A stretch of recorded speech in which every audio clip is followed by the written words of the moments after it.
السلام عليكم. لا تنسوا الاعجاب بالفيديو والاشتراك في القناة تشجيعا لنا لنستمر بنشر المزيد إن شاء الله.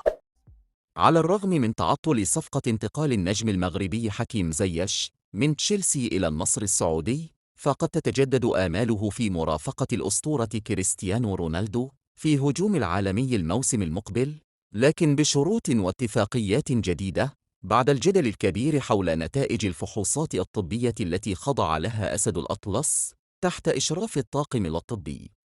وكان قائد المنتخب المغربي على بعد خطوة واحدة من ارتداء القميص النصراوي الأصفر، حتى أن بعض المصادر كانت تؤكد أن الإدارة السعودية توصلت إلى اتفاق نهائي مع مسؤولي البلوز بشأن الأمور المادية، لكن فجأة تجمدت الصفقة حتى إشعار آخر، لما وصفت بمعاناة اللاعب من مشاكل على مستوى الركبة ظهرت أثناء خضوعه للكشف الطبي.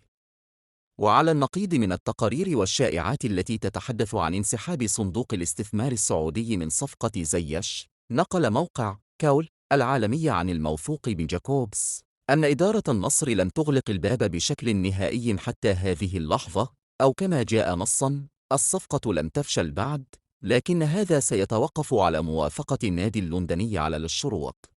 وأفاد نفس المصدر بأن نادي النصر قام بتقليل شروطه في الصفقة، أو بالأحرى تقدم بعرض آخر مخفض بعد اكتشاف مشكلة حكيم في الركبة، لتبقى الكرة في ملعب صاحب الشأن والمسؤولين في ستامفورد بريدج، إما بالموافقة على العرض المخفض، وإما بغلق المفاوضات بشكل نهائي، على أن يبدأ النادي السعودي في البحث عن خيار جديد.